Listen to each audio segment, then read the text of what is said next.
Hey, how's it going, guys? Welcome back to the channel. Today we are going to start with taking everything apart on the front end of this car because we're going to be starting to prep for the swap of all the front end suspension from this car to this car. If you guys remember in the last video, we did that already on the rear end. So as you can see, the car looks a little lopsided right now because you've got the stock front suspension and the rear on coilovers with that nice fitment. But yeah, ain't nothing to it but to do it. So let's go ahead and jack up the car, take off the wheels and start taking stuff off. Alrighty, wheels are off on both sides. So yeah, I'm gonna start by taking off the calipers and then the rotors, and we'll check back in after that.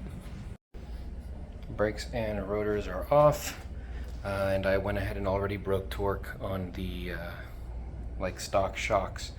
So we're gonna go ahead and remove the shocks now. Psych.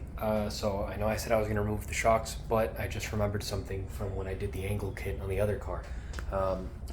In order to remove the outer tie rods, I'm gonna have to, remove that like nut right there and the stud from the actual knuckle, and that is not going to want to let go without using this pitman arm puller, which I have because I bought it last time, but since the last time I did this job, I actually broke it. As you can see, I completely crunched the threads doing another job. So yeah, I had to put an impact on there, and the impact blew through the threads before I actually removed the part. So yeah, it's fine. It's not that expensive of a piece, but now I've got to go buy another one before I can continue. So Harbor Freight run. All right, guys, it is the next day. I ended up going to Harbor Freight yesterday. They didn't have it, so I went to another store. They did have it, so I got it, but I got home kind of late. So now we're here. It's the next day. So yeah, I got the pitman arm puller that I needed, so let's continue. Alright guys, and just like that, I knocked it out super quick. It's crazy how easy stuff is when you have the right tools at your disposal. So yeah, I've got it undone on both sides, the outer tie rod. So I'm just going to leave it like that, loosened, and I'm going to continue with removing the shocks.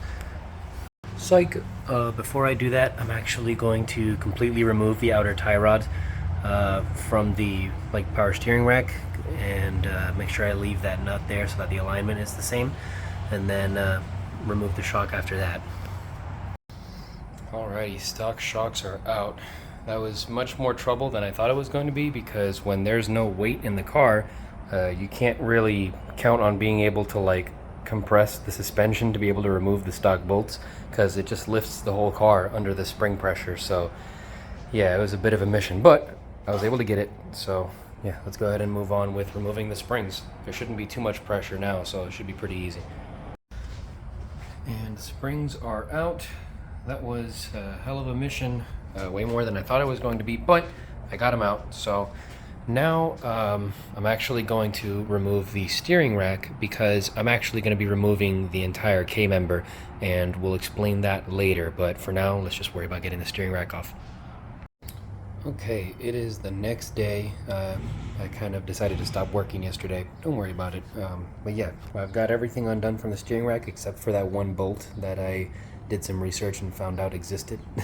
So yeah, I'm going to go ahead and take that off and hopefully be able to remove the steering rack.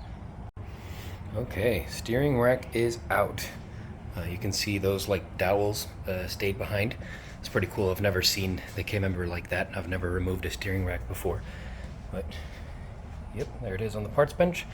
So yeah, now I've just got to remove the lower control arms, and yeah, then I can drop the K-member. This is exciting. Alright guys, lower control arms are out. So if I'm correct, there should only be 6 bolts holding the K-member in, so let's try and drop this thing.